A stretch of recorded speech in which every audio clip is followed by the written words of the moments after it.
Up next, Alex Pint is a designer from Elmira, New York, who has developed his skills studying design in Philadelphia, Beverly, and Switzerland.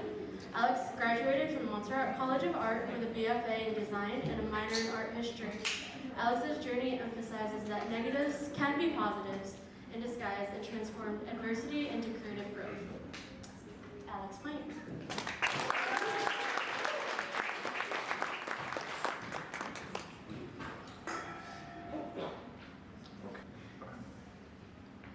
Okay. All right. So, what's up, Boston? How we doing today?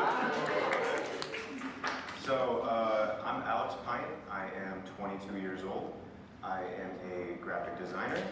And before I get into this, I just want to say, I'm going to be giving something away at the end of this, so just keep your eye out for some shiny red objects in here. And if you see something at the end, just tell me what you saw. And first person, and you have to raise your hand, you have to be quick. First person gets the surprise. Okay, anyways. Just as a warning, I'm going to talk about New York for a little bit. I am not from here, so I just wanted to give a warning. I know where I am. I know I'm in Boston. Yeah, that's it. Okay, so I was born in a place called Elmira, New York. It's not really known for much. I think like Tommy Hilfiger's from there or something like that.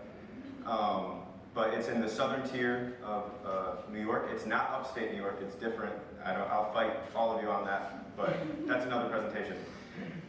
So yeah, what did I do growing up? Growing up, I went to a lot of sporting events, and specifically, here's me, I think in 2009, I don't really know. But I'm at a Buffalo Bills game, and I really loved traveling through like upstate New York because I don't know. I mean, I'm from New York City. I'm very proud of where I'm from, and I like traveling there. But that's all I really went to as a kid, except this place. I went to New York City a lot growing up, and I can definitely say that that was pretty much where I found my inspiration for design. I didn't know it at the time, but seeing the subway signs designed by Massimo Vignelli, the architecture, everything was extremely influential to me. And even down to the pinstripes on the jerseys, like, I don't know, I thought everything New York was just so cool.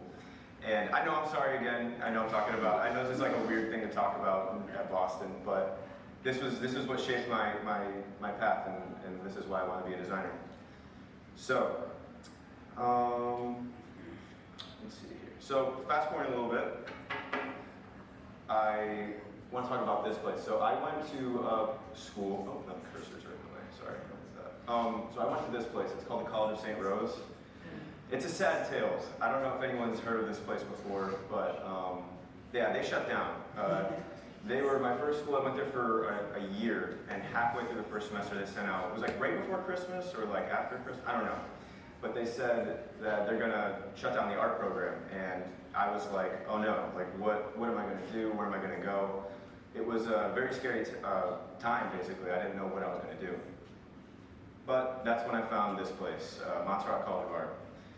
So I can definitely say that I am grateful that that school shut down because Montserrat is awesome. I love it, and that's why I'm here today. That's why you got a New Yorker here. So. But yeah, I ended up in Beverly. I had some amazing teachers. I want to shout out Tim Harney. I want to shout out John Cohen. They're pretty cool. John actually owns a gallery called Hall Space, and I was one of the first ever students alongside Josue Bestiake to have a show there, and which was pretty cool because he's never done that for a student before. And also, he's the reason I'm here. He recommended me for the Boston Creative Retreat. So I have to shout him out. Also at Montserrat, I did something called the ACAD Exchange Program. This is like basically where you get to go to a school for a semester. And I chose to go to a school called the College, or what the heck is it called? UArts in Philadelphia. Now, I don't know if you guys know, that school shut down too. I think I might be cursed or something. I'm really hoping Montserrat sticks through it. We'll see, knock on wood. But yeah. So, and while I was there, I was able to meet with a very influential person to me named Dafi Kuhn, who is a Swiss graphic designer. He was doing a talk in Philadelphia, and my teachers were like, "Hey, I think Alex should meet this person." So we ended up meeting after his talk, and we hit it off. We were pen pals, basically. We sent stuff in the mail back and forth to each other. Mailing stuff to Switzerland is super expensive, but it is definitely worth it because I got to make an awesome connection and a great friend through it. And also at Montserrat, I graduated with a BFA in graphic design and a minor in art history.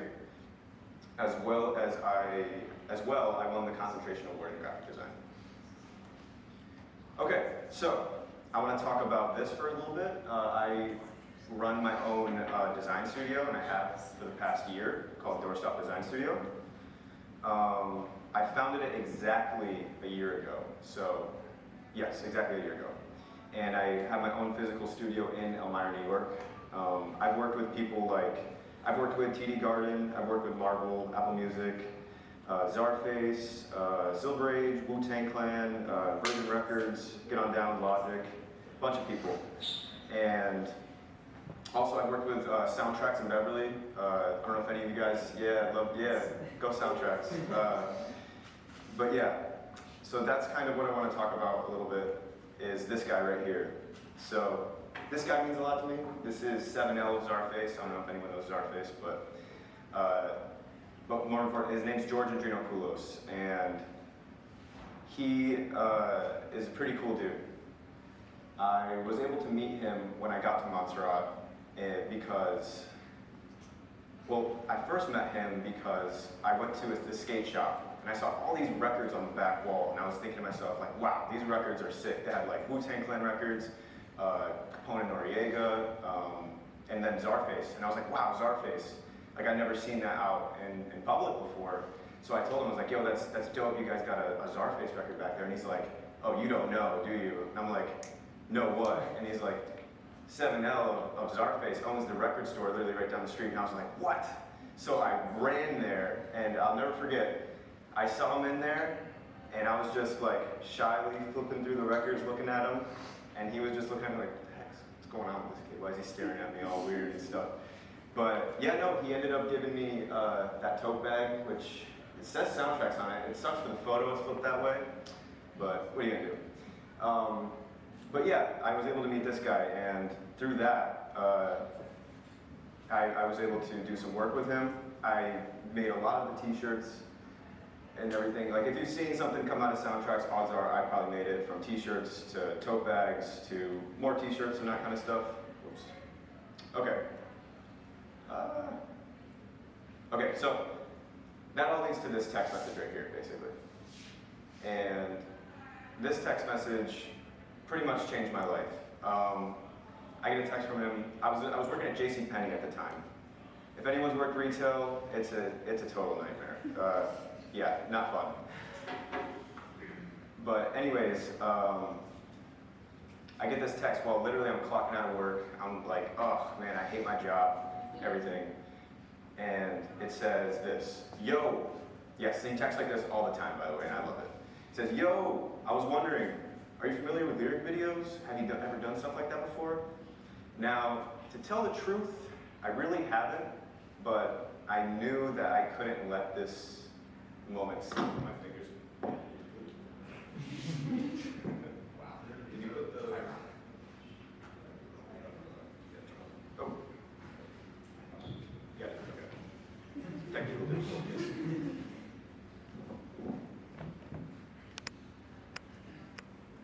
Thank you. Okay, anyways. Yeah, so I got this text, and I'd never done anything like this, but I knew I couldn't let this moment slip. Like a microphone, I guess, but yeah. So I texted him back. I said, I have done a lot of video editing and whatnot, actually. How visually advanced would you like it to be? Because I'm nervous, like, oh God, how crazy are these videos going to have to be? And blah, blah, blah, I'll come back to school, I'll do it. And so, what happened?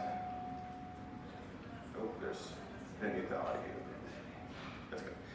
I ended up doing all 14 music videos for them, and now these videos have grossed over, I think, 1 million views on YouTube, Vivo, everything included. And I can say that this definitely changed my life. I was able to get a big check from a record company, and I don't know if you guys work freelance or anything like that, but when you get this money, you kind of gotta use it for something smart. You can't squander it. It's really gotta be something you kind of put in the back until you figure out what you want to do with it. But I'll tell you what I did with the money in a minute after I explain this. So I run my own online design museum called Pint, the Pint Museum of Design. And around about a year and half a year ago, I held a poster competition with people from all across the world, from South Korea to Japan and Italy, and Europe, everywhere. And basically it was you sign up, you submit posters, and if we had a jury panel, and whoever got accepted basically. And this was basically, I love poster design. So this was one of the things that I knew I had to do. I had to run my own poster competition, and I got to work with some pretty cool people, and I made a book about it. So there's a book, you guys can look it up online afterwards, whatever you're going to do. So what did I end up doing with that money? Well, I went to Switzerland, and I was able to study with that guy we mentioned earlier, Daphne Kuhn. I got this note in the mail, and it basically said, do you want to come to the typographic printing program? And I was like, hell yeah, of course. And I'll explain what that is. It's a program held in Switzerland every summer by the awesome Daphne Kuhn. And it's a rigorous 2-week event of just analog poster design. There's virtually no computers throughout the entire process. And in that, I made a poster. Hold it up for you guys.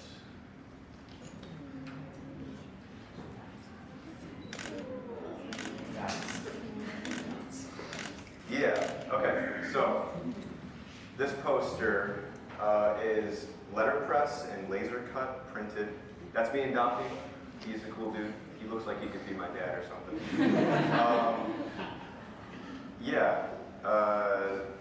So basically this was, it's for a fictional event, and I made it for a, it's hard to describe, but it's like an exhibition where you go to a train station, and all these trains have murals painted on them and all this stuff, and there's all these different artists. And yeah, it was crazy. This process was not easy. I've never done anything like this. I don't think in the program it was 2 weeks. We opened a computer on like the third to last day, I want to say. And I don't work like that. I work completely digital for the most part. So it was a very cool experience for me. And I think that it was when I kind of opened my eyes to the fact that, hey, I came from a school that was shut down, and now I'm doing all these things because it shut down. So, that's pretty cool that I was able to do that because I didn't know what I was going to do. So that leaves me with what I'm doing. Oh yeah, I forgot. I like to make my life hard, so I animated it too.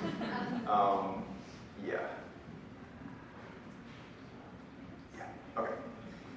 So that leads me to what I'm doing today. There are some awesome shows by Czarface coming up soon. I literally finished this project like 2 days ago, so I had to throw this in here. But I kind of wanted to just show what I'm working on now, or my last project. And yeah, I'm still working with Czarface, all because I just stepped into a shop, showed my face, and said, hey, I really think you're a cool dude. And it ended up me working with one of my heroes, basically. So, lastly, does anyone remember what I said at the beginning about that shiny object? You? Okay, I saw your head first. Yes. Okay, was it the doorstop logo? Yes, you got it. Yeah. Okay, yes, good job. I'll come back to you, I'll give you this. Okay. All right, but thank you guys so much. I really do appreciate it, and thank you to Adobe for doing this. Yeah, thank you guys.